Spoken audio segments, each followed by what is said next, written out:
The special meeting of the Annapolis City Council on Monday, September 19th, 2022 will be called to order at 7:01. At this time, would you join us for the invocation given by Alderman Arnett, followed by the Pledge of Allegiance? Thank you, Mr. Mayor. It doesn't seem possible, but our world seems to be more and more complicated and more full of conflict. I'm happy to belong to the City Council because we do have a good team here and we do have a way to weather the conflict, even when we have differences of opinion. So with that positive thought, I would just ask us to take a moment to think good thoughts and prepare ourselves for this council meeting.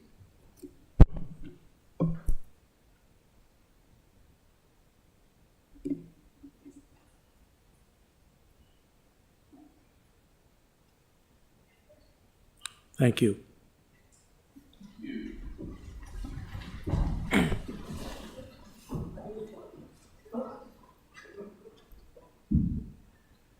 I pledge allegiance to the flag of the United States of America and to the republic for which it stands, one nation, under God, indivisible, with liberty and justice for all. Sort of.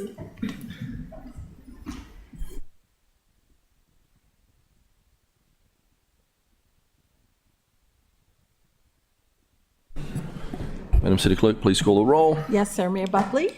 Here. Alderwoman Tierney? Here. Alderwoman O'Neill? Present. Alderwoman Pendell Charles? Here. Alderwoman Finlayson? Present. Alderman Shannon Meyer? Present. Alderman Gay? Alderman Savage? Present. Alderman Arnett? Present. Thank you. Mr. City Attorney, please present the first item on the agenda. Yes, the next item is approval of the agenda. Do you see it? So moved. Thank you. Second. Oh, he's signing it. Alderman Pendell Charles. Yes, I'd like to move that we amend the agenda. We have a city council citation here tonight for Mr. Retired Sergeant Gunny Curtis Jones. It was supposed to be given to him back in spring, but he's here tonight on another matter, but I would move that we amend the agenda to include the presentation of this citation to him this evening since he's here as well. Second. Okay, Richie. Okay, great, thank you. Madam City Clerk, please call the roll. Yes, sir. Mayor Buckley? Aye. Alderwoman O'Neill? Aye. Alderman Pendell Charles? Aye. Alderwoman Finlayson? Aye. Alderman Shannon Meyer? Aye. Alderman Savage? Aye. Alderman Arnett? Aye. That's it. Alderwoman Tierney? Aye. So fast. Thank you. Mr. City Attorney, please present the next on the agenda. Yes, sir. The next item on the agenda is ceremonial items, ID 199-22, City Council citations in recognition of the Blacks of the Chesapeake Foundation and the Chesapeake Conservancy's efforts to preserve our natural and cultural heritage regarding Eltonia Cars Beach. Okay, I'm going to do this one at a time, just for the photos, if I could, and then a group one afterwards. So, first of all, I'd just like to bring up Joel Dunn and the Chesapeake Conservancy. Would like to also point out that he's such an asset to the city of Annapolis, pulled down the money that we needed to expand Quiet Waters Park, so you'll be enjoying that extra green space soon. Multiple efforts throughout the city, and feels like the other day I went to his house with a copy of they called me Little Will Adams and said, can you help us find money to save Cars Beach? And he led the charge, put a great team together, and with Vince and him at the helm, we've done amazing work as a city council. So first of all, Joel, I'll bring you up. Thank you. Can I bring my team in too? Of course, yes.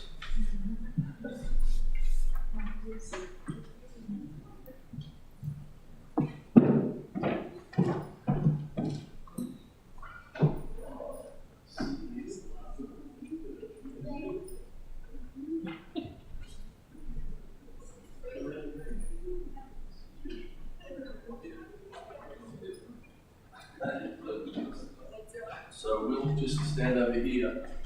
I will read this.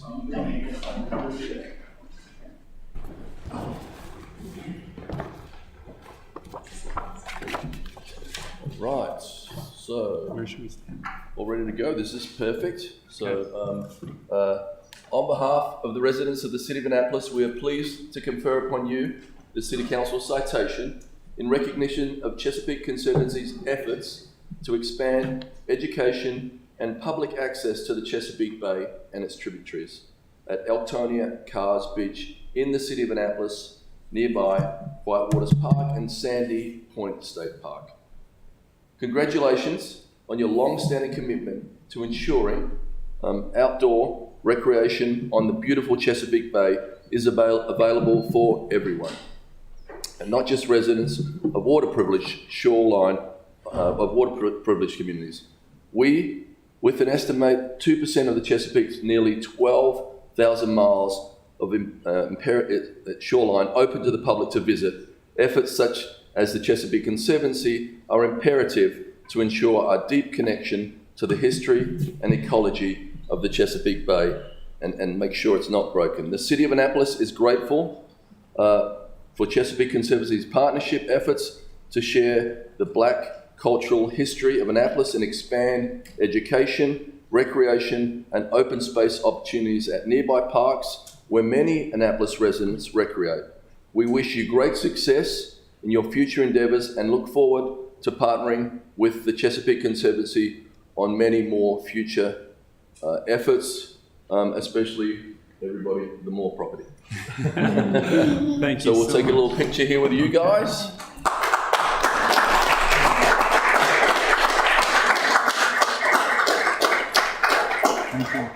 And if you want to say a tiny bit about what you do, I didn't really sum it up, but they do amazing work, and the Chesapeake Bay and Maryland is so much better off for them. Just in brief, we protect cultural and natural resources for everybody. And my family and I love this city. We met here walking our dogs downtown. We've had kids here.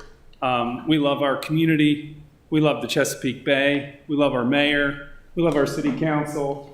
We're very grateful to be a part of this community, and we're happy to contribute in a meaningful way to current and future generations so they can enjoy it as much as we have. And it's very important that we celebrate everybody's culture and everybody's history of the city. So we're really excited about Elktonia Cars Beach and looking forward to the future. Thank you. Thank you.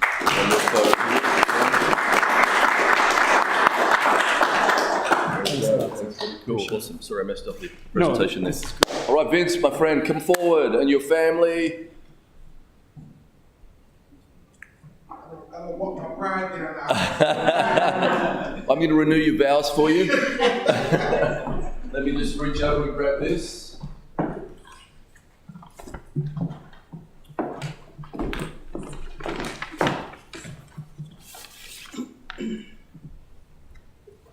Vince is my go-to on so many things. I steal his lines.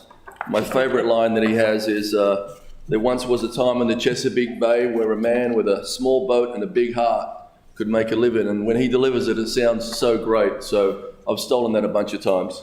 So on behalf of the City of Annapolis, we are pleased to confer upon you the City Council citation in recognition of Blacks of the Chesapeake's Foundation's tireless 15-year effort to conserve Elktonia Cars Beach and create a public park as a place for education and interpretation of our vast cultural Black history in Annapolis, Anne Arundel County, and the Chesapeake Bay.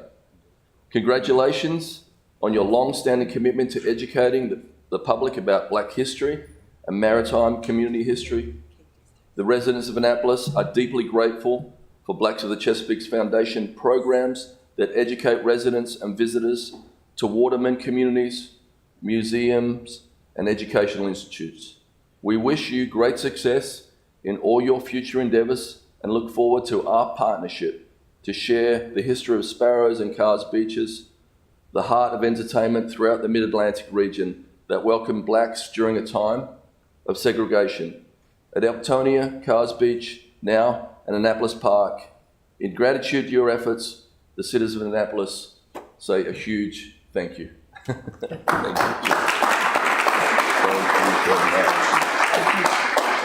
I'm going to do a little, can we do a picture together?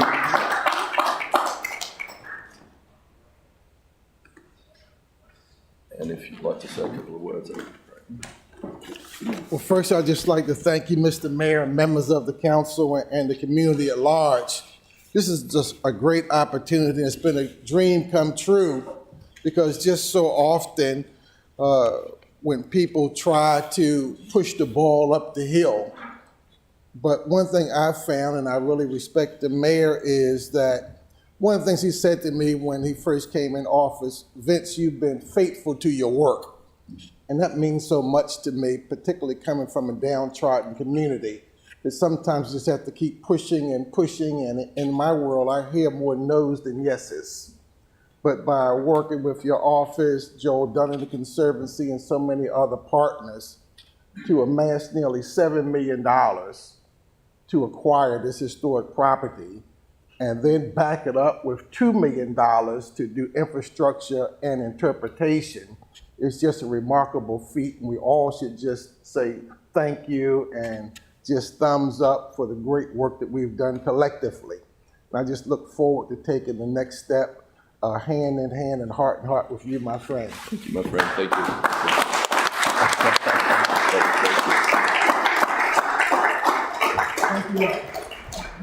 And in government years, that was a land speed record. In about a year and a half, we pulled that down. So it's amazing effort from the City Council and from the public that helps us. Thank you so much.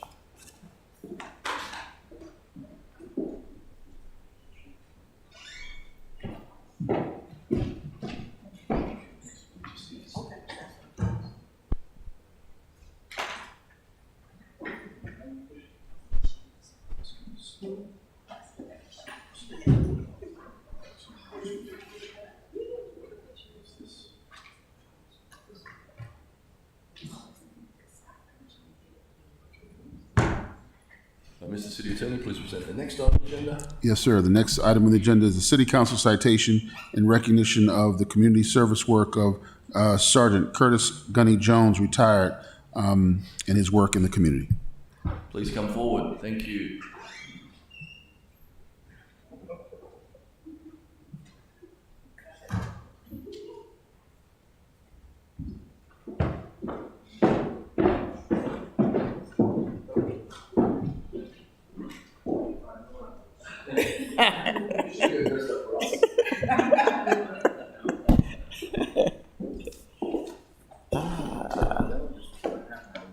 Well, retired Sergeant Curtis Gunny Jones, and back in May, I attended an event down at the American Legion where Sergeant Jones was given a very high award from the state from our comptroller, Peter Francho.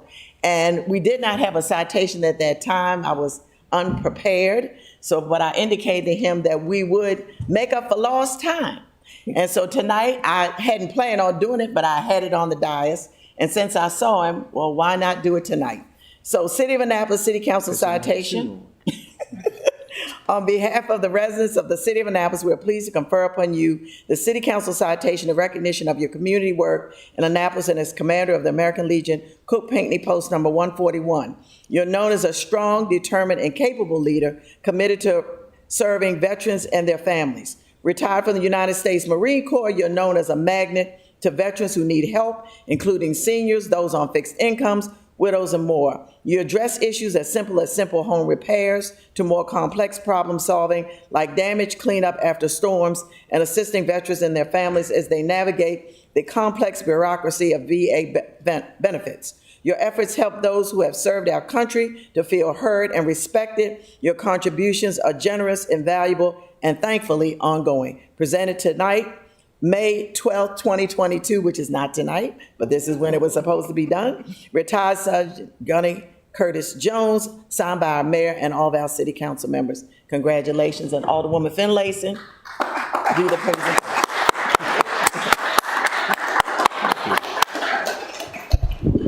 Gunny has been an extremely valuable asset to Ward 4, but to the entire city. So from all of us, we want to truly say thank you for all you do and all you continue to do. Like I always tell everybody, I don't have a job. So I don't work for anyone. I just do stuff for everybody. And what they really want to say, I'm a big pain in the butt. So it's like, you don't want to cross me. Turn it around and we can get a photo. Okay.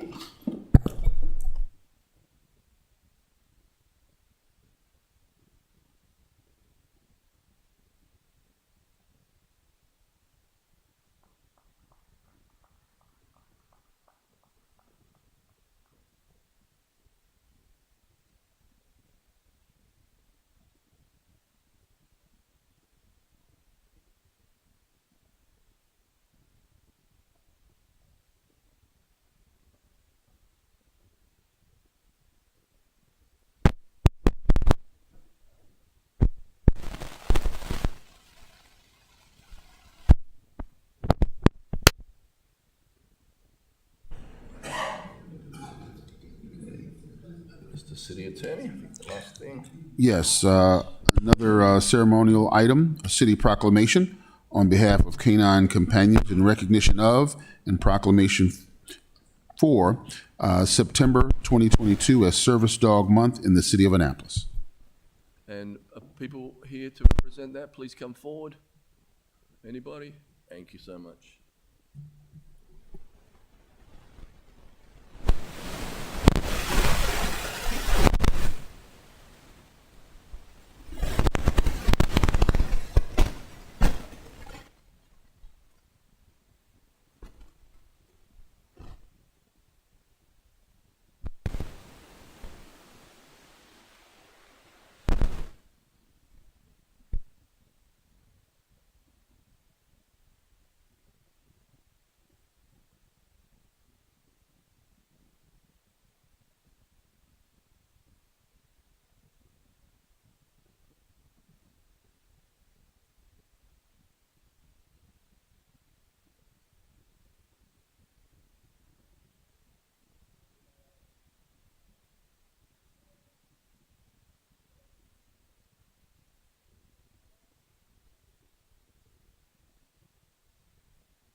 Dogs that are individually trained to do work or perform tasks for people with disabilities. And whereas before being paired with a human, each service animal, dog, requires months of training and practice. And whereas across America, hundreds of canines are raised by volunteer puppy raisers who agree to provide a safe environment, attend classes, teach manners and basic commands, provide for food, veterinary expenses, transportation, and agree to give up the puppy after a 1 year time period, which would be hard. Whereas Canine Companions is a non-profit organization that enhances the lives of people with disabilities by providing expertly trained service dogs and ongoing support to ensure quality partnerships. And whereas Canine Companions, through their network of trained service dogs, help individuals live lives to the fullest by providing the best in-class training, cutting-edge research, and deeply committed community support. And whereas residents in the city of Annapolis believe in the joyful, transforming power of the human-canine connection, you can see it all in your eyes there. Whereas National Service Dog Month works to educate communities about the benefits of service dogs and laws that protect them. Now, therefore, Gavin Buckley, Mayor of the City of Annapolis, Maryland, do hereby recognise September as Service Dog Month. Let's hear it for you guys. Cheers.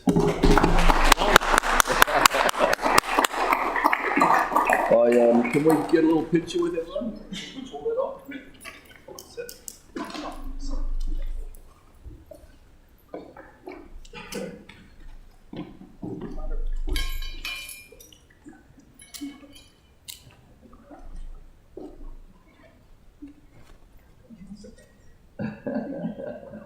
Now you're shut.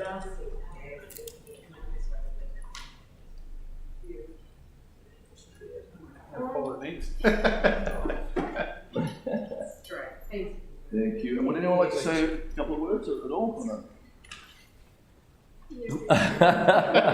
You know, I would say I'm a puppy raiser and these are all the graduates, and there's nothing that makes my heart swell more than to see the dogs that I've raised for 18 months in work, and to have, I was in Sonoma, which is the headquarters, and to come back to the Eastern Shore, to the Chesapeake Bay where I was raised, to have Annapolis, of all places in the country, honor Service Dog Month and welcome and appreciate the value of these dogs is very heartwarming to me. So thank you to the council for making this opportunity and making it easy for our graduates to have these dogs, because I know it changes their lives. This is the feel-good stuff we do it for. Thank you.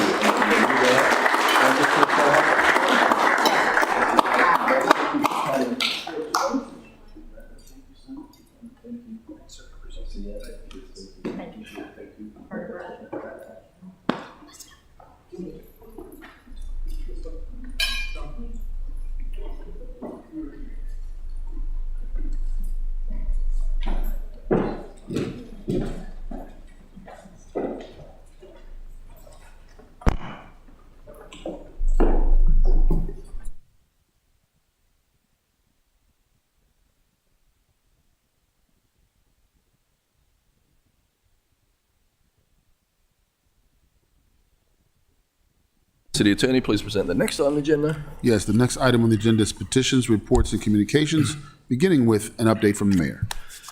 So good evening. I want to thank everyone who made the Annapolis Songwriters Festival such a huge success this past weekend. Our city was buzzing with musical activity at venues all over town.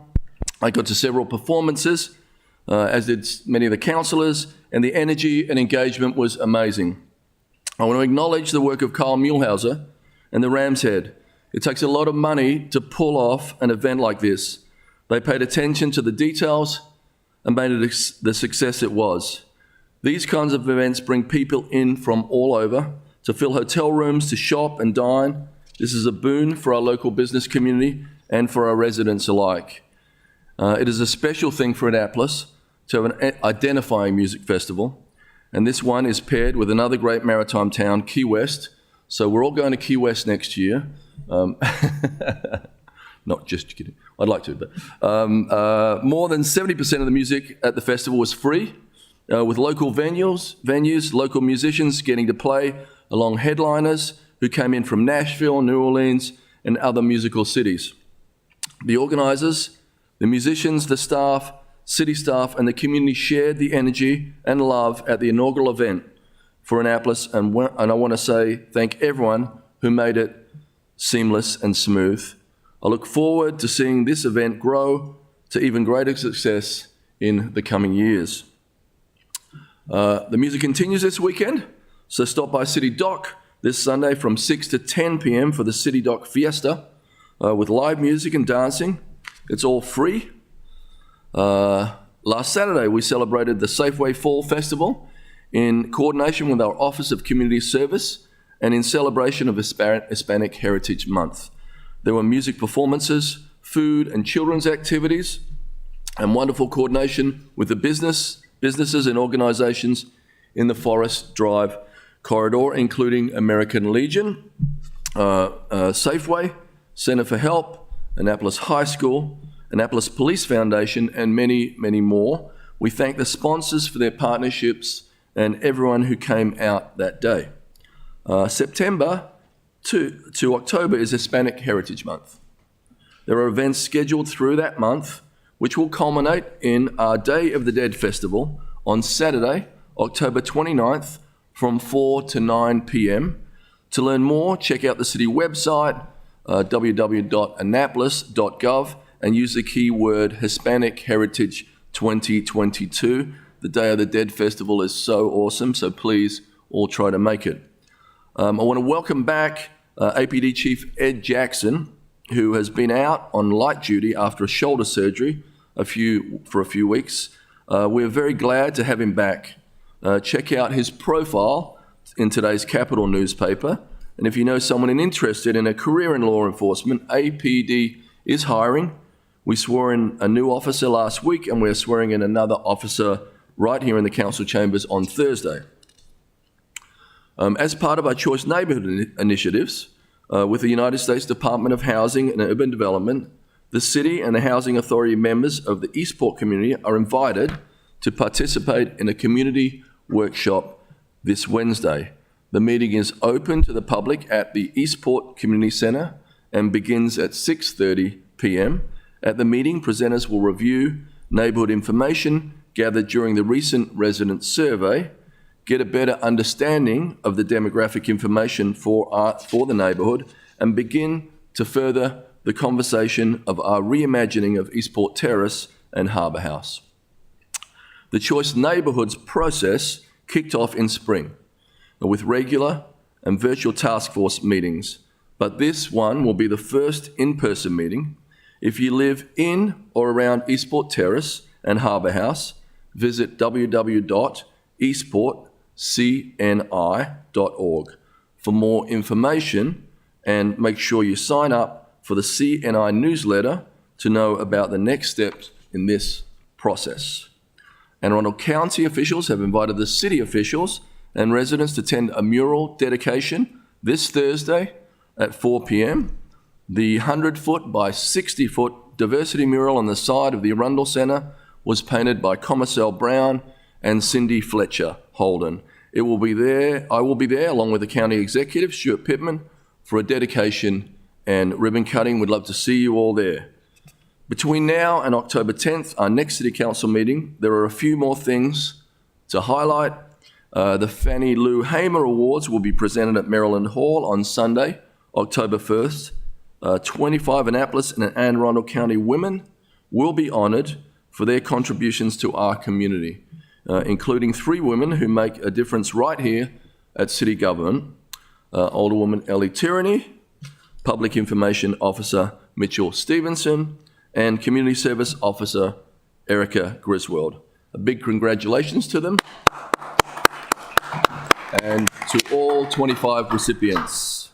Earlier that same day, from noon to 3 p.m, Dragon Fest will take place in Eastport. At this event, the Annapolis Dragon Boat Club will kick off Breast Cancer Awareness Month with an event to raise money for Bosom Buddies and Annapolis Breast Cancer Charity. Before we get on with the meeting, I want to remind folks about 2 other great events this weekend. On Saturday is a Kunta Kinte Festival at City Dock with performances, great food, vendors, and so much more. Then on Sunday in West Annapolis is Oktoberfest with German beer, food, music. I knew they were going to do that to me. You can't, my commitment to this job is, my wife loves me just the way I am. So, that is on September the 25th, so it starts at 10 a.m., goes all the way through to 5. West Annapolis is packed. The food is delicious. Please come to that event. It's 2 or 3 blocks long. And lastly, to thank Alderman Savage and Alderman Finlayson for stepping in for me last week while I was away. Appreciate your efforts. Thank you so much. Now, let's get on with the meeting. Thank you. Mr. City Attorney, please present the next item on the agenda. Yes, sir. The next item on the agenda is report by committees. Okay. Alderman Annette. Thank you, Mr. Mayor. The Audit Committee met this morning, and we had quite a good discussion about strategic planning, performance measures, and employee performance appraisals. We're continuing our evaluation of the role of the Audit Committee by getting help from MML to examine how other communities do their audit functions. Our next meeting is in October, the third Monday of October, but I don't remember what the date is. But we did have a good meeting today. Thank you. No reports? Alderman Gay? Thank you, Mr. Mayor. The Housing Human Welfare Committee meets tomorrow at 6:00 p.m. It'll be a short meeting. We have a public testimony. We'll also have a special meeting, public testimony related to housing condition and rent increases. We'll also have a special housing community Development Committee meeting as well as Housing and Human Welfare Committee on the 29th from 6 to 8. We'll hear from the Planning and Zoning staff, Planning Commission, as it relates to affordable housing development, and we'll also discuss 04022, our workforce housing legislation.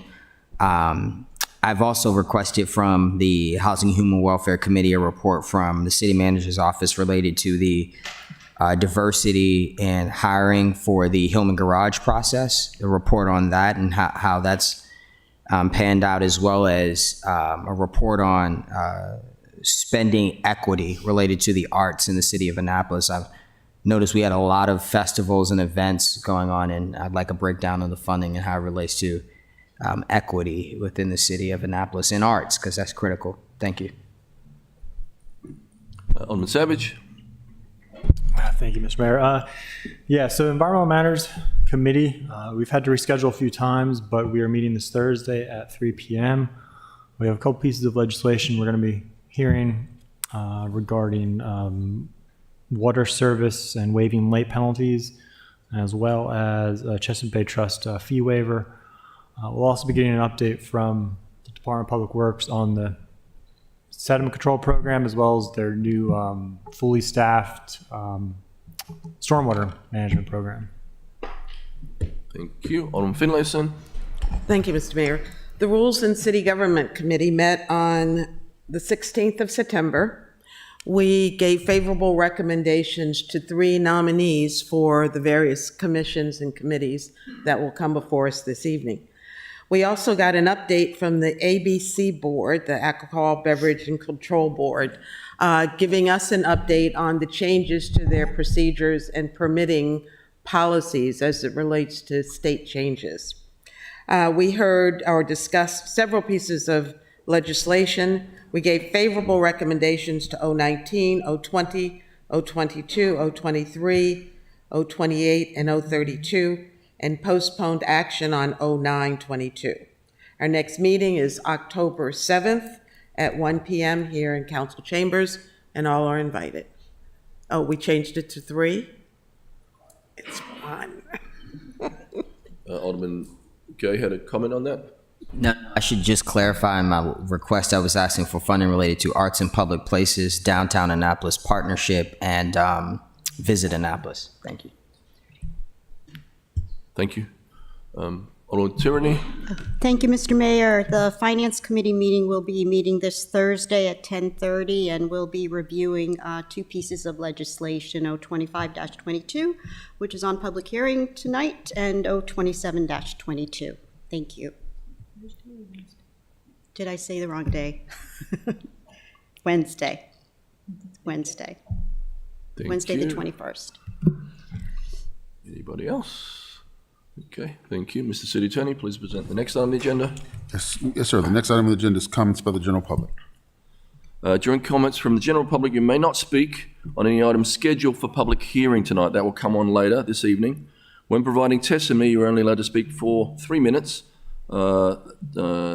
Legislation scheduled for public hearing tonight is Charter Amendment, CA2-22 Board of Supervisors of Election, Ordinance 025-22 Revenue and Finance Purchasing and Procurement, Prevailing Wage and Local Hiring, O-38-22 Vehicle Traffic Stopping, Standing and Parking Spaces Reserved. So the first person we have lined up to speak is Jim Martin. Please come forward, Jim, and state your full name and address. Unless you're speaking on one of those items, I can skip to the next one. Let me go. You are, sorry. Next down is Kevin, Debbie Yancic.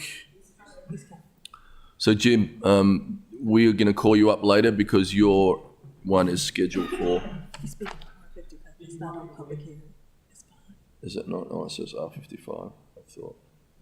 Oh, okay. No, Jim, you're good. Go. Please state your full name and address, just in case someone doesn't know you.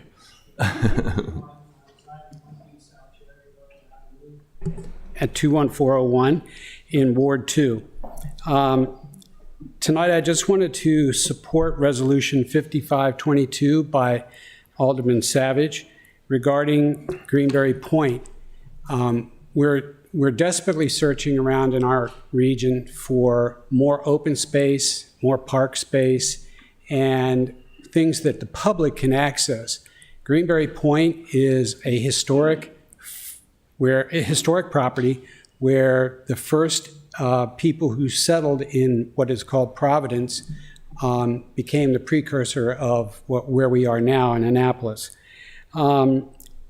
There are not only archaeological and historical sites on the property, which are difficult to see paved over by a golf course, but there are a lot of flora and fauna that would be destroyed by a golf course. And there are many, many reasons listed in the resolution that I support. I just wanted to say that I go out there frequently, and I find it very relaxing to be able to walk and hike and look at the bay, look at the ships, look at the city of Annapolis from a different vantage point. And I encourage everyone to make that effort. If anyone has questions or would like to know where and how and when, you can please get in touch with me. My email is jimnaples@gmail.com. Thank you. And thank you, Alderman Savage. Okay, next up. Thank you very much, Jim. Thank you. Kevin Kohler, please come forward.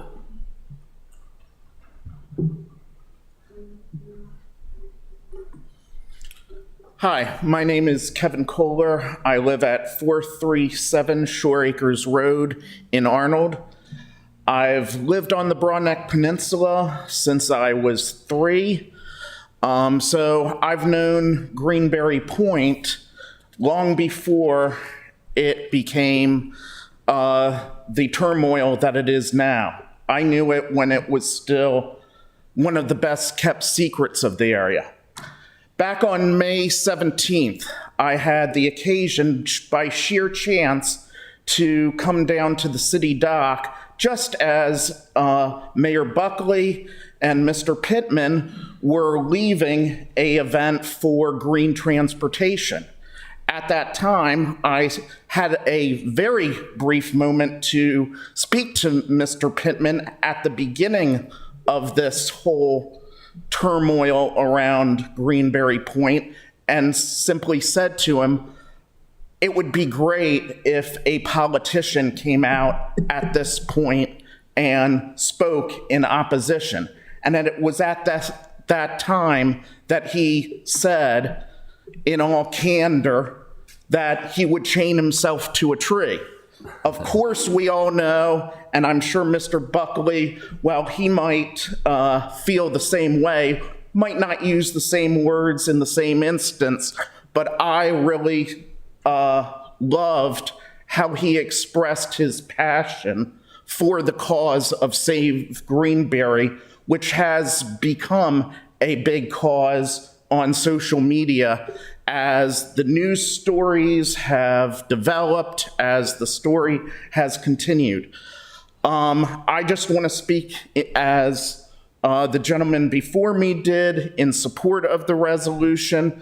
There are so many more things that could be said, but are being said already by people more experienced and more eloquent than I with regards to how this area was set aside to be an environmental and wildlife refuge.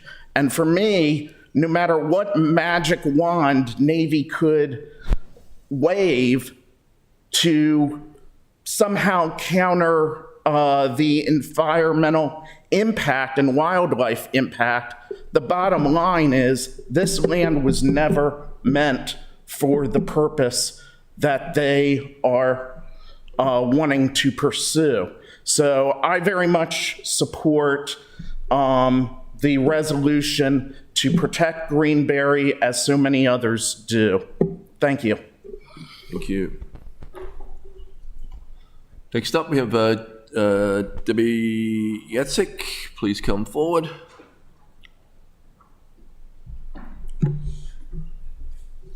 Good evening. My name is Debbie Yatsik, 418 Fox Hollow Lane, Annapolis, Ward 5.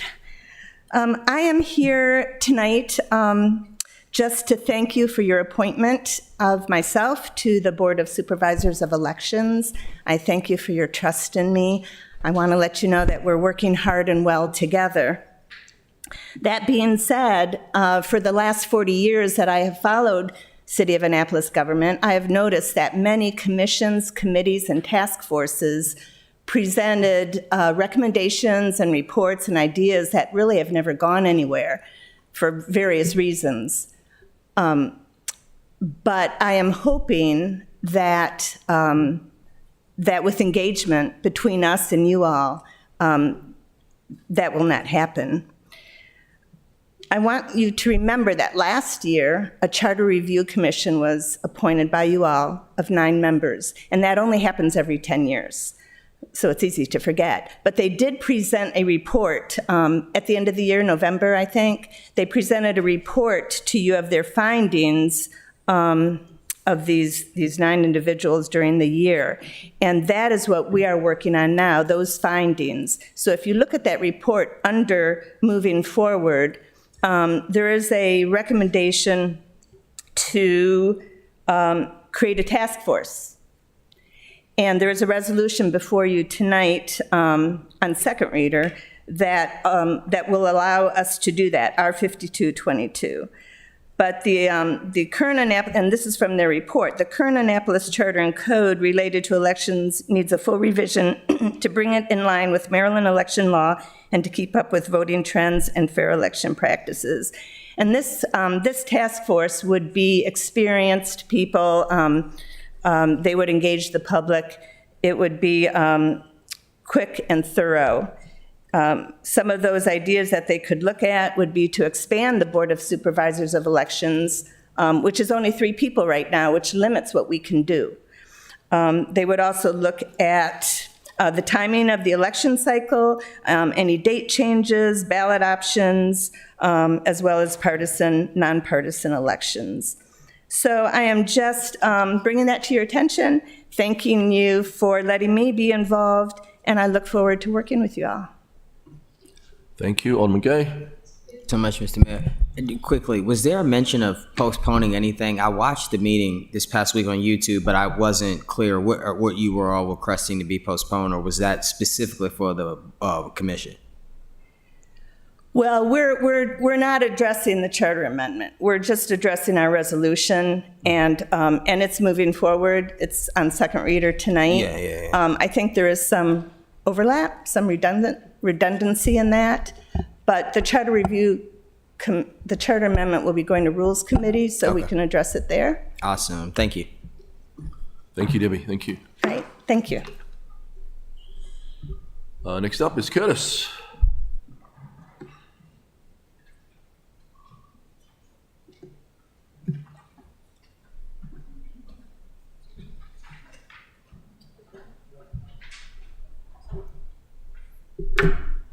Good evening. My name is Curtis G. Jones. I live at 1400 Brettonville Road, Annapolis, Maryland, 21409, which is actually in Arnold. Some time ago, they drew a little line on the map, changed my zip code, boom. But what I'm here to talk about tonight is I'd like to just address the Zoning and Planning Commission. I know they're not here, but it's something that needs to be said. The other evening, I happened to be one of the people listening to and talking to them about affordable housing being built in Annapolis. And what I got out of it this time and 2 other times by watching the video is that I find your board to be very condescending and opinionated, because their job as zoning and planning commissioners are to abide by the codes that the city set forth, not to express their opinions on the plans that are put in front of them. But they spend more time giving their opinion than actually abiding by the codes.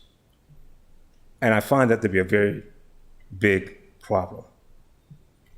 Because when you look at affordable housing, you don't have time to listen to someone's opinion.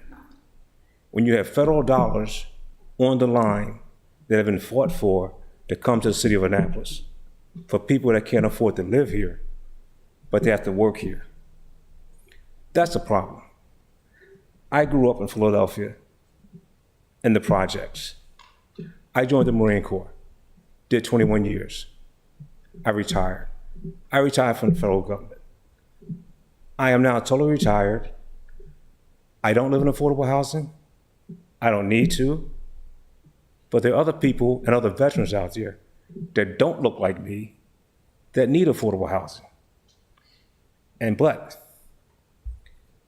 your Planning and Zoning Commission that doesn't look like me are the ones that are saying, Baja, it's going to be another 20, literally, it's going to be another Newtown 20.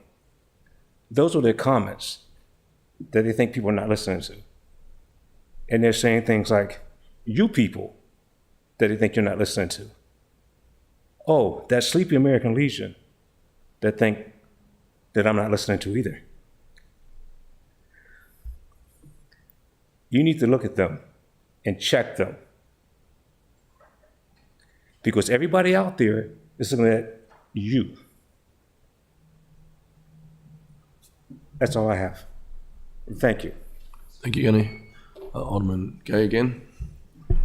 Thank you so much, Mr. Mayor. I would Mr. Gunny. just encourage, he doesn't need, I need to respond. I just encourage him to attend our meeting on the 29th.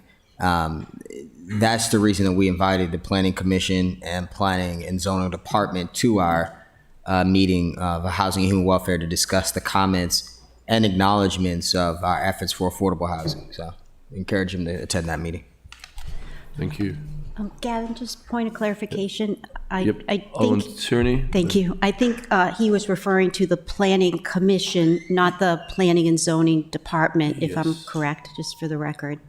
Thank you. Anybody else like to come forward and speak?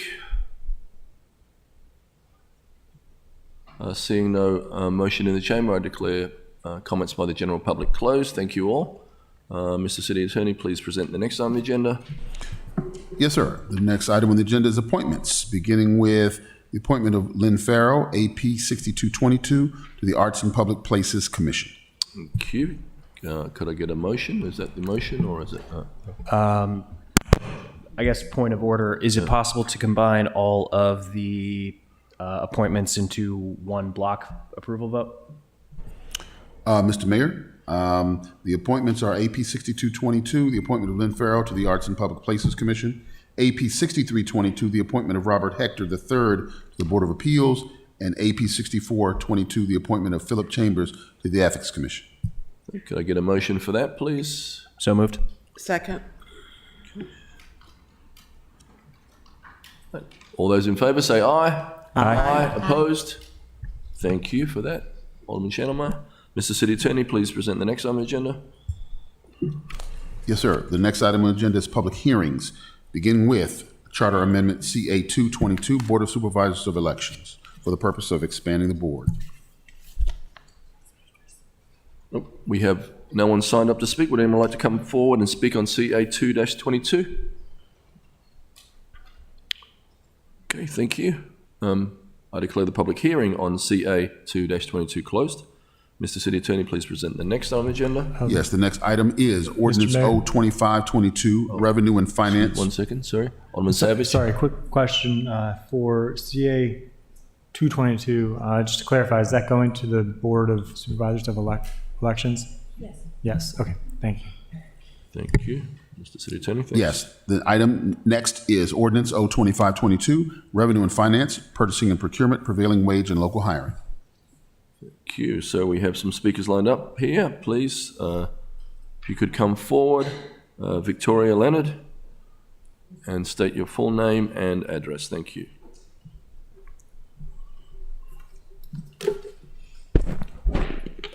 Thank you and good evening. And thanks for the opportunity to testify on this bill. And a special shout out to Alderman Schandelmeyer for introducing it. We thank you for that. My name is Victoria Leonard, and I'm the Political and Legislative Director for the Baltimore-Washington Laborers District Council. a local affiliate of the Laborers International Union of North America, or LIUNA for short. The District Council represents more than 7,500 construction laborers and public employees across the Baltimore-Washington region, and many of our members live and work in the Annapolis area. And we at LIUNA are here to share our support for this bill because it will improve workers' wages and level the playing field for all contractors. Without prevailing wage, low-road contractors will cut wages to the bone to try and win work, to the detriment of workers. And as we seek to recover from the COVID-19 pandemic, policies like prevailing wage are more important than ever. And we at LIUNA also support the local hiring component in the bill, which requires city contractors to use best efforts to fill at least 51% of the new jobs required to complete capital improvement projects with city or Anne Arundel County residents. It's important that taxpayer dollars create taxpayer jobs. So we at LIUNA urge the City Council and the Mayor to pass this bill as soon as possible. And thanks for the opportunity to share our views from LIUNA.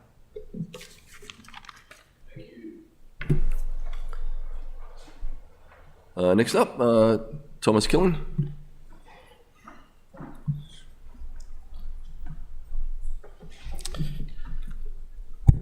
Good evening, Mayor and City Council members. My name is Thomas Killeen. I live at 8 Evergreen Trail, Severna Park, Maryland.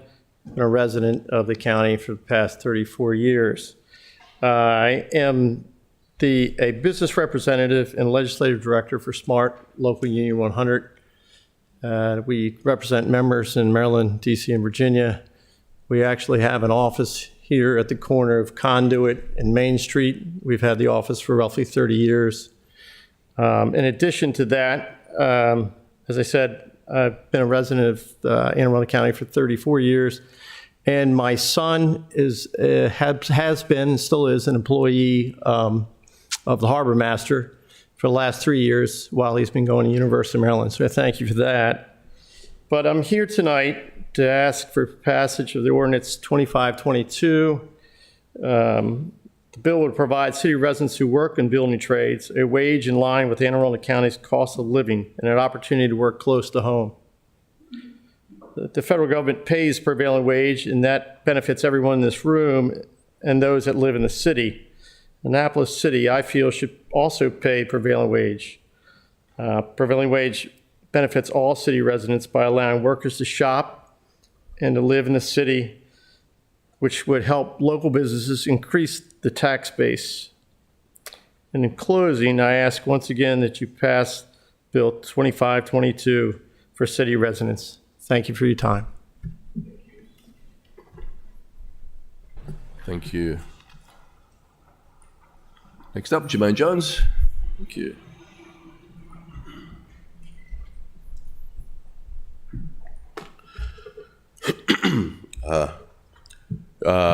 Well, first off, my name is Jermaine Jones, address 3600 O'Donnell Street, Baltimore, Maryland, 21224.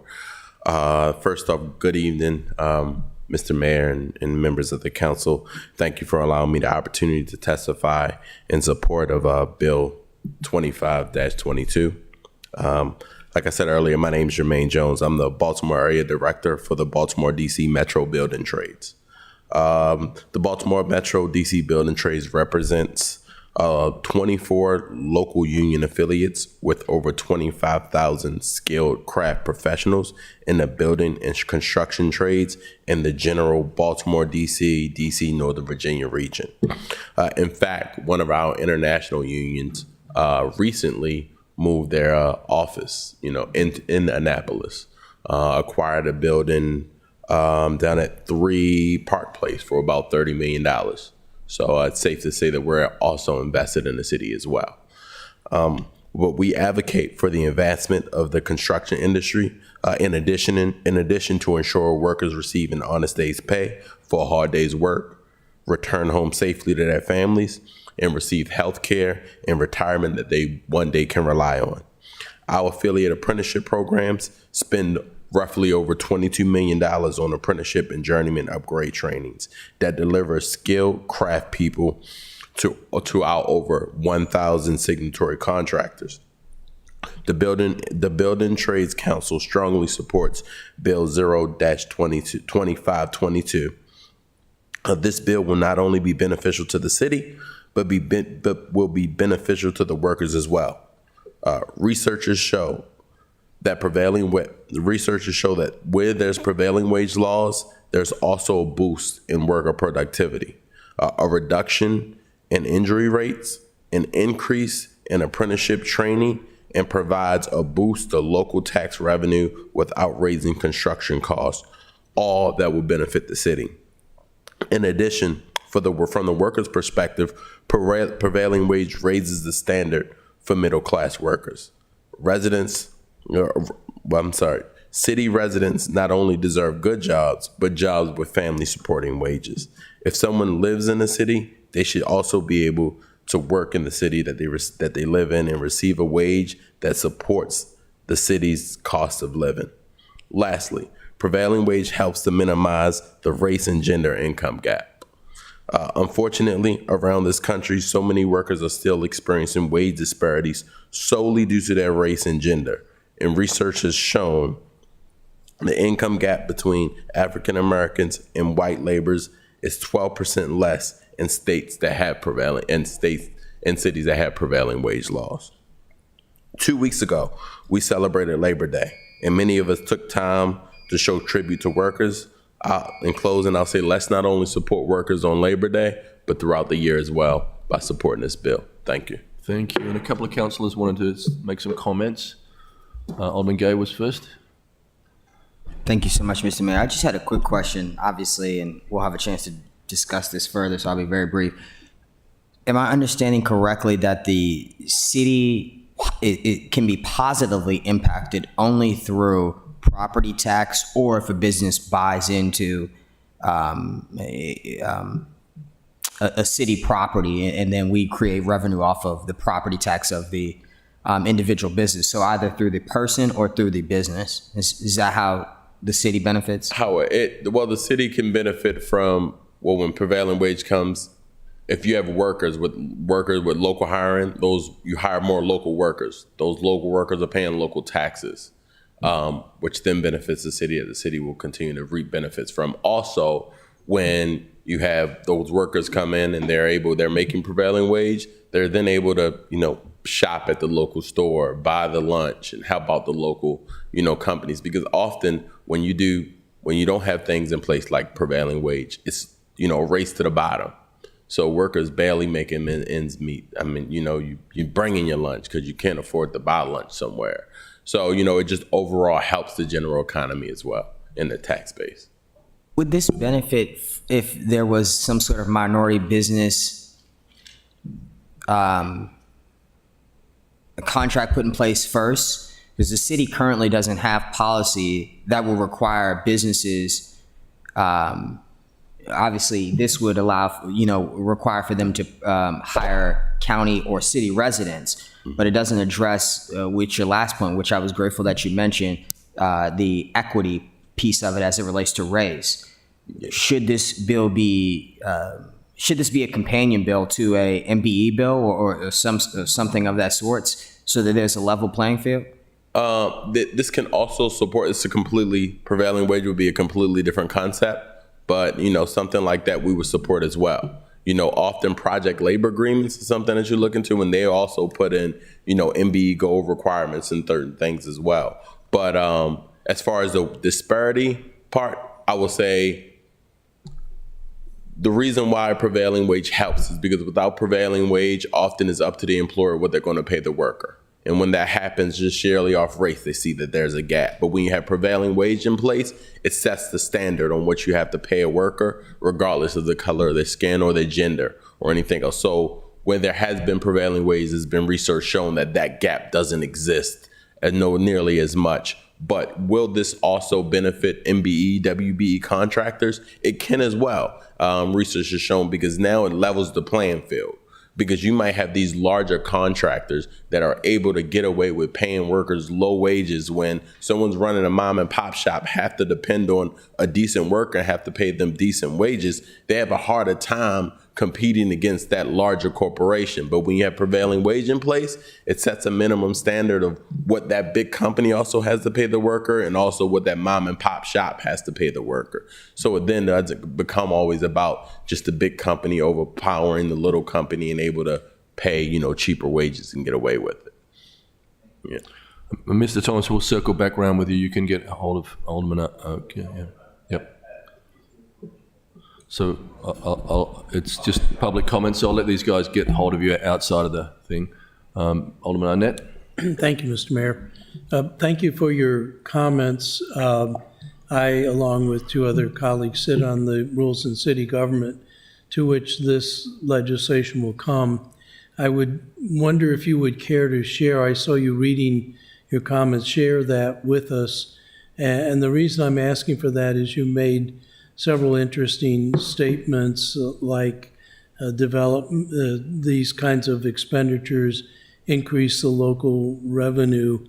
Normally, the kinds of expenditures we do are creating public structures and they're not taxed. So I would really look forward to seeing the underpinnings of the statements you were making to help us consider this legislation. Okay. So if you would send us those comments, would appreciate it.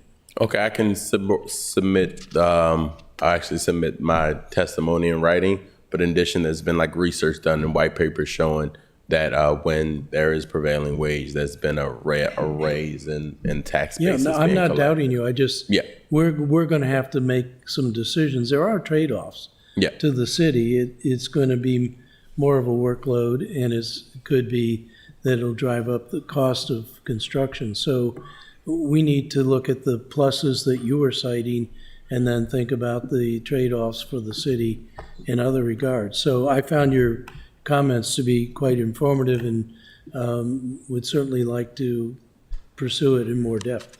Absolutely. And if there's, any additional questions you all may have later on, I'll, leave my contact information, and we definitely want to be supportive and helping make the decision that's best for the city. Thank you. I appreciate it. Thank you, Mr. Jones. Thank you. Thank you. Thank you. Anybody else like to come forward and speak on O-25-22? Please come forward, state your full name, just in case someone doesn't know you. Good evening. I wasn't planning on speaking. My name is Alan Firth. I live at 3 King Charles Place, just a couple blocks up the street. There were two items I saw today that certainly brought me over here this evening. Deference to the colleagues over here at with the unions. I am a contractor. I am a union contractor. Have been since I left college. We deal with the operators. I deal specifically with operators and pile drivers, which is out of the carpenters unions. With regards to this and the legislation you're considering for the Board of Elections, I see these two items as solutions without a problem. I don't believe instituting prevailing wage. One, prevailing wage, when you have projects that have federal money involved in them, prevailing wage is already part of that project here in the city. Otherwise, I mean, in terms of paying we pay our workers well over prevailing wage in our industry. So certainly the heavy construction. This will have no impact on that whatsoever. But as Alderman Arnett's pointing out, it will increase the city's responsibility in terms of oversight. Alderman Gay, with regards to minority, I think you were talking to probably the first source kind of programs that they have in Washington, D.C. that helps city residents to get jobs.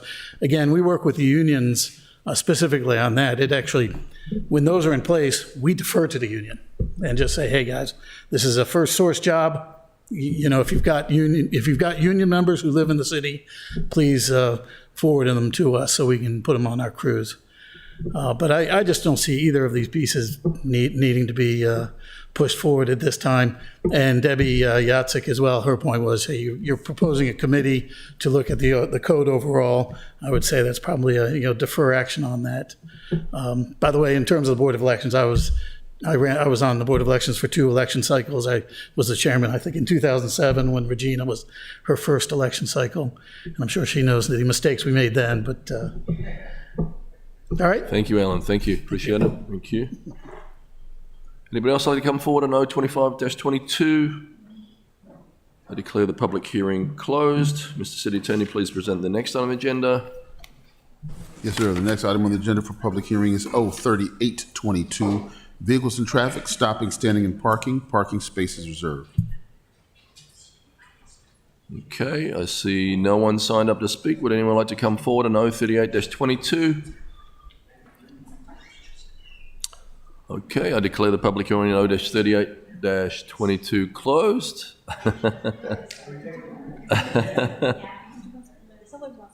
Oh, Hillary, please come forward.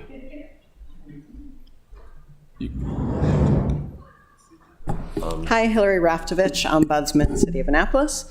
I'm just here to clarify for everyone before you vote on this what the purpose of this legislation is, because I've had some questions on the legislation. The point of this, we had a constituent in downtown Annapolis who fell between the existing programs. So we have programs for permanently disabled individuals, and we have programs for short-term parking for contractors, but we did not have a program for people who are temporarily disabled to be able to have reserved parking in front of their homes. So that was the purpose of this, and if anybody had any questions, I'm here to answer them. Thank you. Oh, a question, Alderman Arnett?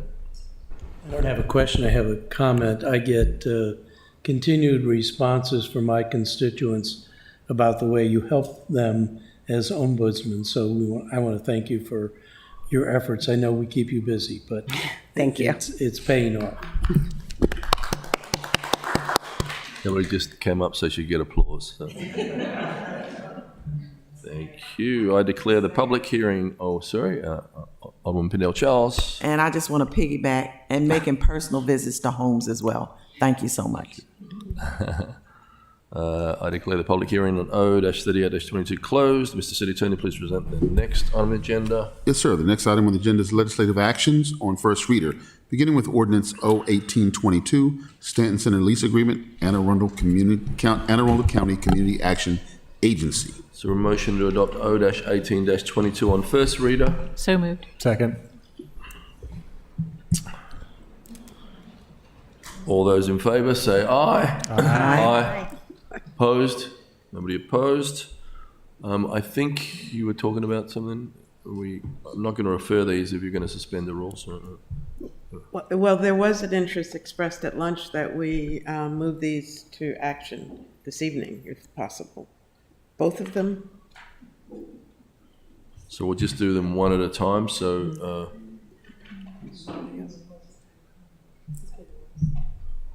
can I get a motion? I'm sure Dewan would support it. So let a motion while Dewan's out of the room. So. Go for it. Can I get a motion to suspend the rules? So moved. Second. Thank you. Going to be 100% of the vote. Right? Just a point of So this, to clarify, this is to approve 01822 on second reader, assuming if the suspension passes. The Stanton Center lease renewal. Yep. All those in favour say, you need a roll call or no? All those in favour say aye. Aye. Opposed? Thank you. Now get a motion on the second. Thank you. Can I get a second? Thank you. And we know they're in favour of it, so sorry. Let's keep rolling. Okay, roll call, please. Yes, sir. Mayor Buckley? Aye. Alderwoman O'Neill? Aye. Alderwoman Pindell Charles? Aye. Alderwoman Finlayson? Aye. Alderman Shannon Meyer? Alderman Gay? Alderman Savage? Aye. Alderman Arnett? Aye. Alderwoman Tierney? Aye. Ms. Kohler, you're supposed to be first. Thank you. That resolution passed. Ordinance passes, I'm sorry. Ordinance passes. Thank you. Mr. City Attorney, please present the next on the agenda. Yes, the next item on the agenda on first reader is O-2122, Stanton Center Lease Agreement, Street Angel Project. Is there a motion to adopt O-21-22 on first reader? So moved. Second. Thank you. All those in favor say aye. Aye. Opposed? Thank you. Could I get a we have a motion to motion to suspend the suspend? rules? So moved. Second. Second, okay. All those in favor say aye. Aye. Opposed? Thank you. Could I get a second? So moved. I'll second reader. Second. Thank you. Madam City Clerk, please call the roll. Yes, sir. Mayor Buckley. Aye. Alderwoman O'Neill. Aye. Alderwoman Pendle Charles. Aye. Alderwoman Finlayson. Aye. Alderman Shannon Meyer. Alderman Gay. Alderman Savage. Aye. Alderman Arnett. Aye. Alderwoman Terry. Aye. Right. Trying to beat Sheila's record here when I was Hurry away. up, we can finish the whole agenda before they get back. Mr. City Attorney, please present the next on the agenda. Hold up. Okay, yes, Mr. Mayor, the next item is Resolution R-5622, City Dock Holiday Market, Itinerant Merchant Sales in the Historic District. Is there a motion to adopt R-56-22 on first reader? So moved. For a second. All those in favor say aye. Aye. Opposed? Thank you. Mr. City Attorney, please present the next on the agenda. Yes, sir, we're now on second readers, beginning with O-1122, Standard Restaurants, B1 District Special Exceptions. Alderman Arnett. Mr. Mayor, this is on the agenda because of the 180-day rule. It still has not gone before the Planning Commission. I do have constituents that want to speak to this, so I would make a motion that we suspend action for 60 days. Second. Did you get that, Alderman Schnellmeyer, on suspending for 60 days O-11-22? On 11-22? Yep. Got a motion and a second.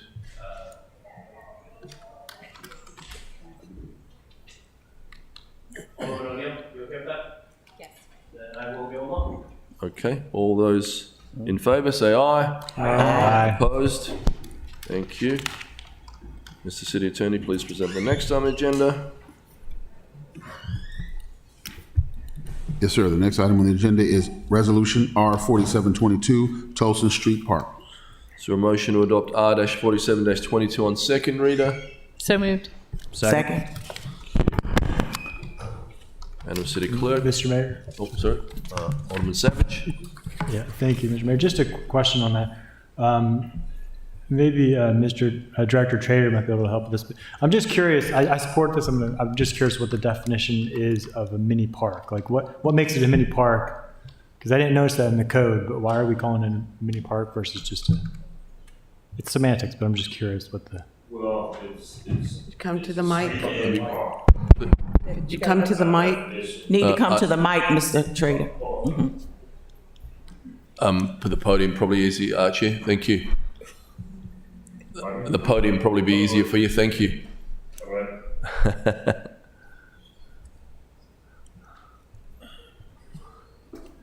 My name is Archie Trader, Director of Annapolis Recreation and Parks Department. These, by definition, they are street-end parks. They're very small, minute parks, passive parks that are made up mostly of a particular scenery, benches, and perhaps some trash cans. Okay. Thank you. Thank you, Archie. Thank you. Welcome. So there's no other operational distinction between that and another park. It's just kind of a different designation. Yeah, no, nothing really activities going on. There are some parks that may have a pier there or a floating dock, as in Acton's Park. But that would be the only amenity, if you will, for a street-end park that's on the waterfront. Thank you. Thank you. Madam City Clerk, please call the roll. Yes, sir. Mayor Buckley? Aye. Alderwoman O'Neill? Aye. Alderman Pendle Charles? Aye. Alderman Finlayson? Aye. Alderman Shannon Meyer? Aye. Alderman Gay? Aye. Alderman Savage? Aye. Alderman Arnett? Aye. Alderwoman Tierney? Aye. All yeses. That resolution passes. Thank you. Mr. City Attorney, please present the next item agenda. Yes, sir. The next item on the agenda is Resolution R 4822, Tucker Street Park. Is there a motion to adopt R 48-22 on second reader? So moved. Second. Madam City Clerk, please call the roll. Yes, sir. Mayor Buckley? Aye. Alderwoman O'Neill? Aye. Alderman Pendle Charles? Aye. Alderwoman Finlayson? Aye. Alderman Shannon Meyer? Aye. Alderman Gay? Aye. Alderman Savage? Aye. Alderman Arnett? Aye. Alderwoman Tierney? Aye. All yeses, and that resolution passes. Thank you. Mr. City Attorney, please present the next item on the agenda. Yes, sir. The next item on the agenda is Resolution R 5222, a task force to study the city municipal election laws and make recommendations. Is there a motion to adopt R-52-22 on second reader? So moved. Second. I see we have a proposed amendment here. Alderman Savage. Would you like to move that? Yeah, before I do that, is there anybody from the, did Ms. Yatsik have to leave? From the board? I don't see anyone from the election board. Ms. Yatsik was here. Okay, well, I think she addressed, She okay, I think she kind of addressed my question. My question was kind of how this differs from what the Charter Review Commission provided, but it sounds like it just builds off of what they have given us. I wanted to ask a bit more about the need, but I did speak with Ms. Leahy from the board earlier today, and I do think it sounds like it is something that's been long needed to look at some of our various code sections that are impacting elections. So I would like to move amendment, Savage Amendment number 1. Let me find it. Which should be posted. If you don't have it, I have a physical copy. And I don't know why I have so many. So the amendment just simply, so one thing that jumped out at me with this legislation is that it typically when we set up a task force, the members are confirmed and appointed by the mayor and the council. But the way it's worded was that the election board would confirm the members. So what this does is add a line where the election board will still be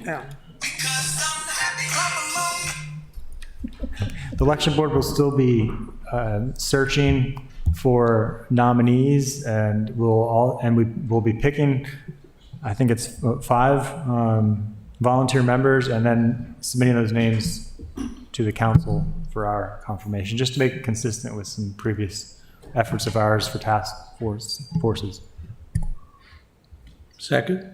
I think you already had a second, yeah. It would essentially allow the council to approve the appointment made by the mayor. Correct. Isn't that how it is? Right. Not as written. That wasn't silent. It wasn't written like that. Right. So you guys got that worked out? Yep. Thank you. Okay. All those in favour of Savage Amendment, please say aye. Aye. Opposed? Thank you. All right, thank you, Alderman Gay. Is there a motion to adopt R-52-22 as amended on second reader? So moved. Second. Second, thank you. Madam City Clerk, please call the roll. Mayor Buckley? Aye. Alderwoman O'Neill? Aye. Alderman Pendle Charles? Aye. Alderman Finlayson? Aye. Alderman Shannon Meyer? Aye. Alderman Gay? Okay, Alderman Savage? Aye. Alderman Arnett? Aye. Alderwoman Tierney? Aye. Thank you. That resolution passes. Mr. City Attorney, please present the next on the agenda. Yes, sir. The next item on the agenda is Resolution R 5422, non-maritime use fee on waterfront property per city zoning code. There's a motion to postpone. Is that you, Alderman Savage? Yeah, I would like to move to postpone this to, I'm going to need a date, I think. I'd like to postpone this until our, I guess 30 days more or less. Can I get a date to postpone this to? You can postpone it to like a second meeting in October. Okay, yeah, let's just do the, I don't know. I don't necessarily want to, basically what I want to do is get this referred to the Maritime Advisory Board, and they're actually meeting, I think, tomorrow. And then also request that a public hearing, this has a public hearing. So it would be a second meeting of October. You could have your public hearing on the 10th. Okay, so I'll move So there's a motion. postpone until the second meeting in October. Thank you. And a second, thank you. All those in favour say aye. Aye. Opposed? Thank you. Mr. City Attorney, please present the next on the agenda. Yes, sir. The next item on the agenda is Resolution R5522, proposed Greenberry Point Conservation Area Golf Course. Is there a motion to adopt R-55-22? So moved. Second. Thank you. Alderman Savage. Thank you, Mr. Mayor. Just a few comments on this. I know and I respect some of our colleagues on the council here may not want to take action since this affects a property that is not within the city's jurisdiction. However, I think there are two compelling reasons for us to take action.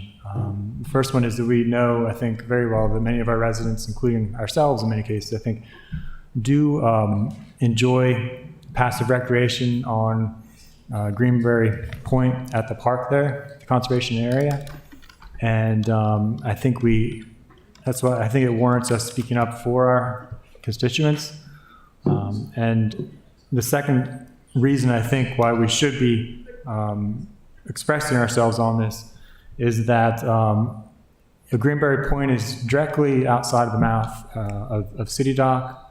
It could potentially have a direct impacts on our waterway. And as was described in the resolution, we've spent millions of dollars trying to restore our waterways, and I think it's the creation of a golf course on this property would certainly be impactful. If you look at the existing coverage on that property, it's made up of grassland, wetland, and forest, and I think that'd be an incredible loss. I know one of the people pushing the proposal for a golf course in an interview with, I think it was Rick Hutzel, stated that the loss of this forest and green space is really nothing compared to the overall Chesapeake Bay. It'd be, I forget what the term was used, but essentially that it would be a drop in the bucket. And I think that was a very unfortunate choice of words, but I think it also just shows how we do need to speak up for this, because for us, that would not be a drop in the bucket. This is a pretty large, again, for our constituents or for our waterway. So that's why I feel like it is important for us to make our views known on this. Thank you. Comments, Alderman Annette. To carry forward Alderman Savage's statement, it's not just not a drop in the bucket. I think there's some real concern about what it would be dropping in the bucket. Being a golfer, I know what, and Alderwoman Finlayson can speak to this too. I know what goes on a golf course to maintain it and keep pests down and so forth. So I am very concerned about that. But I am one of those on the council that believes that we really should confine our legislation and our resolutions to things that are within the purview of the council. I'm also mindful of the fact that we are working with the Academy on several important fronts, one of them being the city docks, raising city dock for sea level control, and other is a paddle park facility that is adjacent to their property, and they have very real security concerns protecting the Academy from some kind of unfortunate terrorist kind of activity or something like that. So I am conflicted. I expressed my conflict to my colleagues in my email I sent to them. I fully support the environmental concerns, but I am loath to step outside of our jurisdictional boundaries on this legislation. Thank you, Alderman Channelmeyer, then Alderman Gay. Thank you, Mr. Mayor. I say this again as a golfer myself, a really bad golfer, but one nonetheless. Golf courses are one of the worst land uses that you can do. Putting it right next to the waterfront would be a very bad way to use that land. I know the Naval Academy is doing what they think is going to be a great asset to this community as far as opening it up to some public space. But that said, it would just be putting too much potential pollutants right next to the waterfront for one of the less used recreation spaces. So I will be supporting this. Thank you, Alderman Gay. Thank you so much, Mr. Mayor. I appreciate your time. All of my colleagues are saying they're golfers. I've never seen them on the course, I'll tell you that. And I golf frequently. I got my first set of clubs when I was 16 years old. They were a hand-me-down set. I still have them till this day. I actually just got a new bag, which was a hand-me-down bag. But I enjoy the sport. I had a mentor when I was in middle school. He told me if you ever want to network, you need to learn how to play golf. And he would take us to Severna Park's golfing center. So I know the sport very well. I think it is a sport that needs to be advertised more to a diverse community because we can benefit from the sport. I know there are a number of HBCUs that are starting initiatives behind the sport. And obviously, as my colleague had highlighted, there are some environmental concerns as it relates to the treatment that they use for the course. I'll say that to say I've also seen some of the most beautiful nature I've ever seen in my life on golf courses. We have Eisenhower right down the street from here. If you cross the bridge and go into Cambridge, you can golf there at Blue Heron. Very, very nice. If you go into Crofton, you have just off of Route 3. I think it's called Nighthawks facility or something. They've got the driving range and everything. So I'm extremely conflicted because it's a great sport. And I think that'll expand access to our community. And we need that. I don't know if you've seen the golf course that currently exists. It runs right through an African-American community, a historic African-American community. I don't know if there was outrage when they built the first golf course, but it goes straight right through Browns Woods. And so I say all of that to say is that, look, it's their land. They have the space. I think what was done in the past was extremely disgraceful, but I think this may also be an opportunity to rewrite the history. Obviously, if they rebuild the golf course or reshape, et cetera, there's opportunity to expand recreational space in communities and in neighborhoods that have historically been underserved directly in the range of the golf course, not across the bay. And so that's where I stand on this. Pindell Charles. Well, I guess I may as well weigh in as well. I'm listening to everyone here. And I'm going to go along with Alderman Gay. I'm conflicted at this point as well. I wasn't before, but I'm listening now, and I know Mr. Trader's here, and we are part of our Annapolis United program. We do have a new set of youth golfers, and I went out on the golf course with them a couple of weeks ago, and I thoroughly enjoyed myself. I've never been on a golf course before, but they were a very excited group of children. Glad to be out there, and that will be a presentation to you all fairly soon. I guess I'm looking at it from the standpoint, and what if the county came to us and told us what to do with one of our parks? That they had a resolution that said they would be in opposition to the development of something on one of our 42 parks. How would we feel? That was going through my mind listening right now. I don't think we'd be very happy because we know our parks and we know our wards, as we've talked about on many occasions. It seems a bit, I'm using this in a general term and nothing disparaging to Alderman Savage. I know exactly where he's coming from, but it's, I guess, somewhat disrespectful. I guess that's the best word I can think of at this point.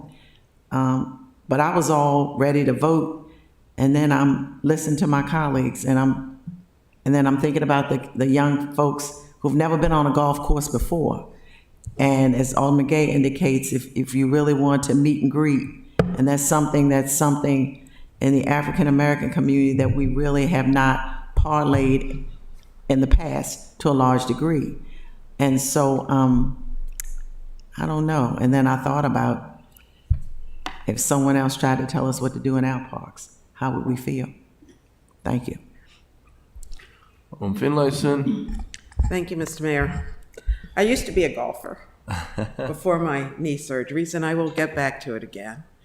My cousin, who just recently passed away, was one of a handful of African-American golf course owners in the country, Hercules Pitts. He owned a couple of golf courses in Prince George's County. And actually, for my first couple of years on the council, my fundraisers were always golf tournaments. And I got to drive the beer cart because I was family, you know. So I understand the sport. And Alderman Gay, your college, UMES, has a nationally ranked golf team. And so it is in the African American community. I guess my question is, and Alderman Savage, maybe you can answer this, whose decision is it to put in this golf course? Is it the Alumni Association here, or is it the Department of the Navy? Alderman Savage? Well, right now, there's no decision has been made. The idea, it wasn't a fully fledged proposal, I don't think, but the idea was, I believe, withdrawn.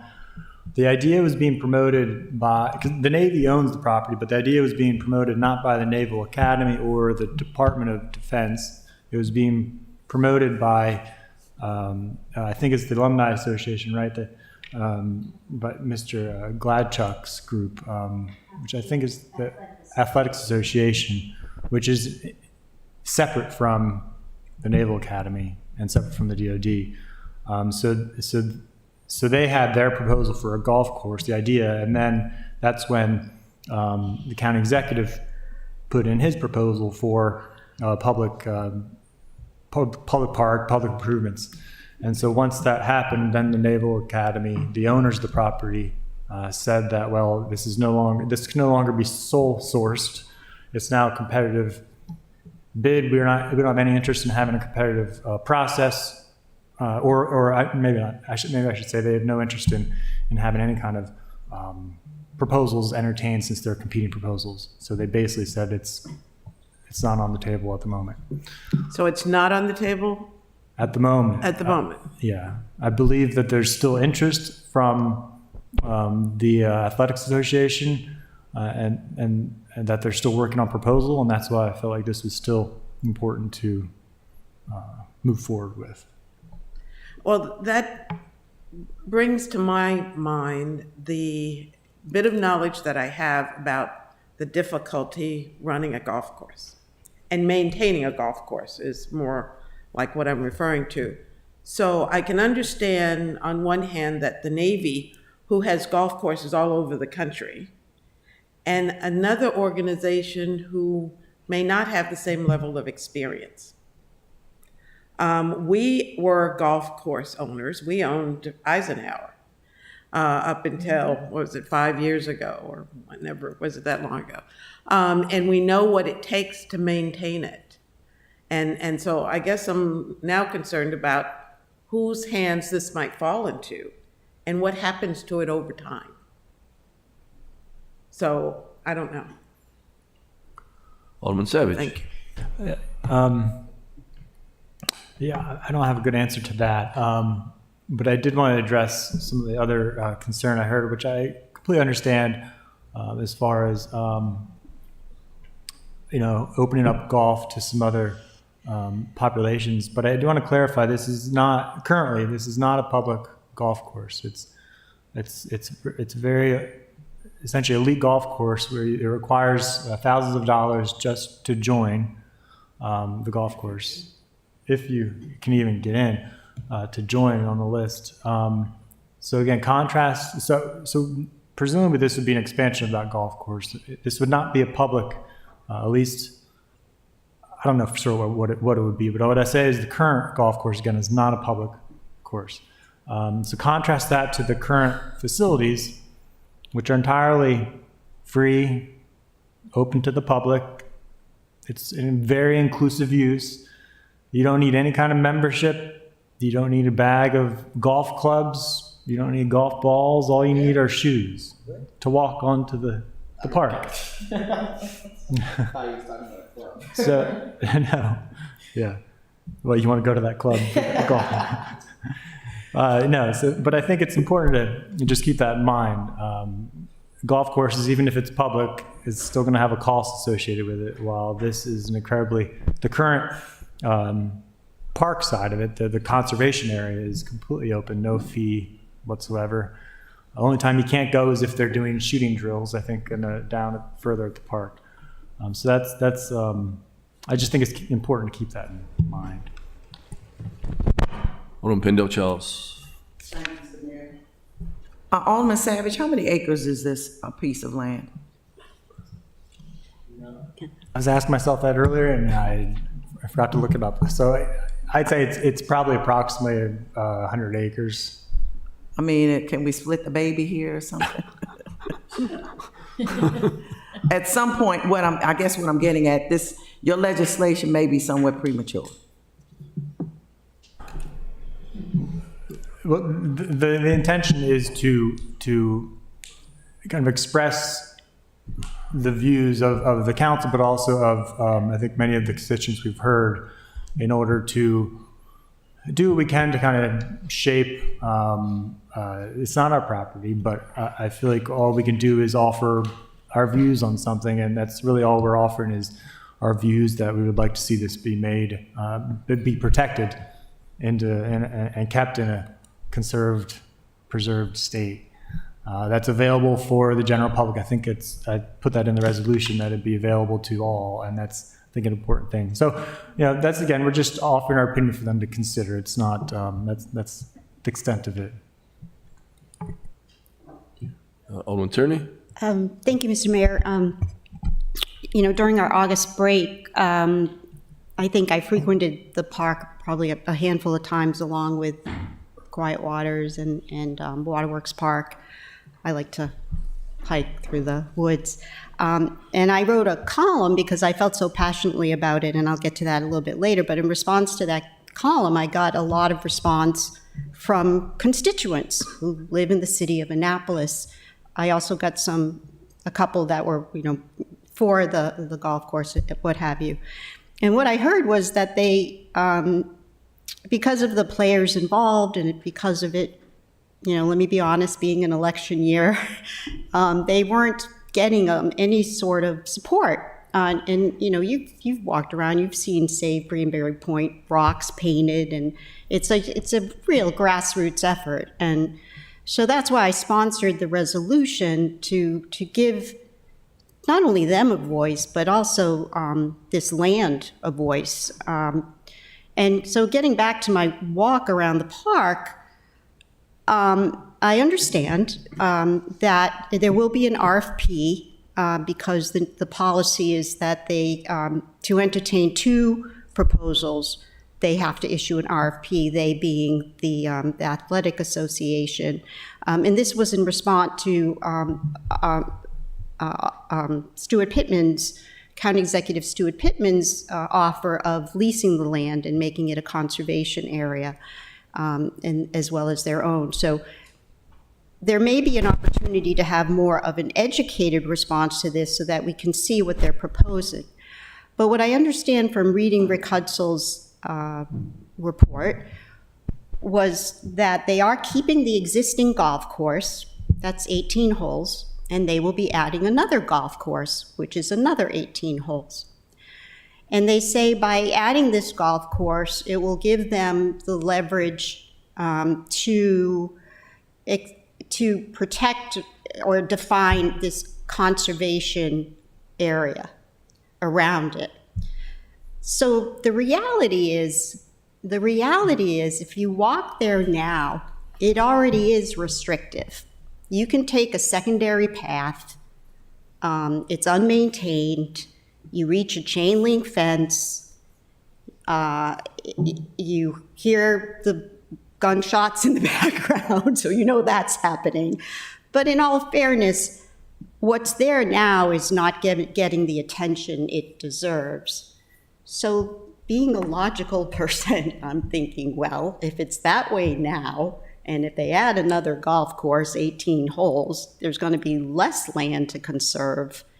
And therefore, I don't see how this is great for this, public space. I think it would end up being more restrictive. We're not sure. We haven't seen plans that might come out in the RFP or what have you.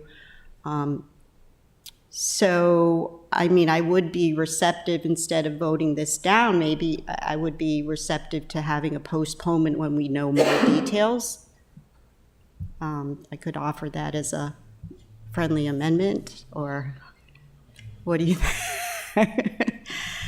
But that's where I just want to make clear that they're keeping the existing golf course and they are adding another golf course. So that's a lot of land that won't be conservation area. Thank you, Alderman Gay.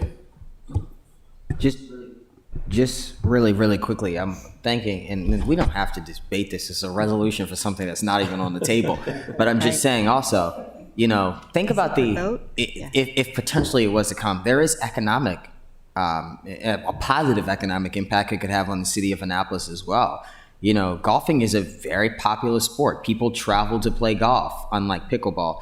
I'm kidding. I'm kidding. But it's people travel for that. I think it's something we can keep our eyes open for.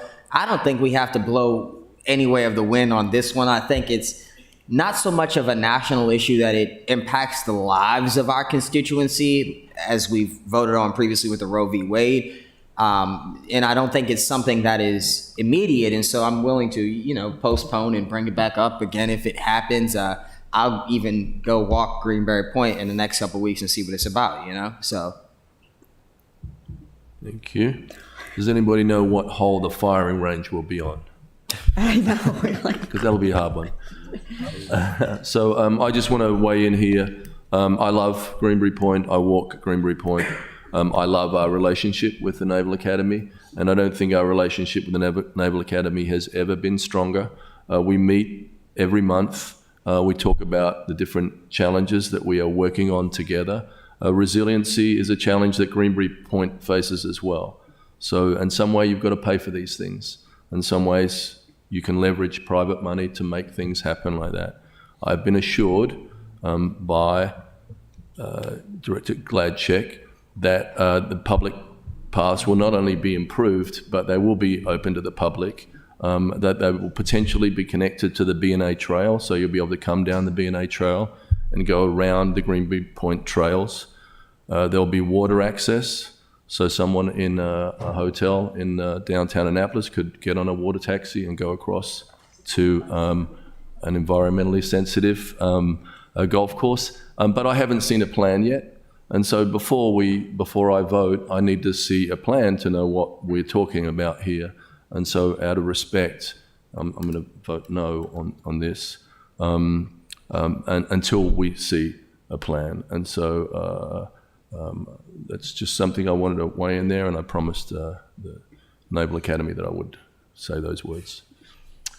So if there's no friendly amendment, we can vote on it. We'll probably do a roll call, you think? Yeah. Ready? Yep. Mr. Mayor, did I hear Alderman Gay make a motion? You didn't make a motion to postpone? I think it has to. Oh, okay. There's no motion on the floor except So, pass. I'm a no, thank you. Mayor Buckley? Alderman O'Neill? No. Alderman Pendle Charles? No. Alderman Finlayson? No. Alderman Shadowmeyer? Aye. Alderman Gay? No. Alderman Savage? Aye. Alderman Arnett? Abstain. Alderman Tierney? Aye. That motion is defeated. 5, 3, and 1. Thank you. And I would love to see a resolution that comes back that says we want all these things that I just said in that plan. So I would be very supportive of that. So, thank you. Okay, Mr. City Attorney, please present the next item on the agenda. The agenda is complete. Okay, is there anything else for good order? Motion to adjourn? Hold a minute. Anything else? Didn't beat Sheila, so no one else has got anything else to add? If possible, Robert's rules, copies, that'd be greatly appreciated. Very, very much. Sure. Okay. So, motion to adjourn. Can I? All those in favour, please say aye. Aye. Aye. Meeting adjourned. Do you have a copy of Robert's Rules?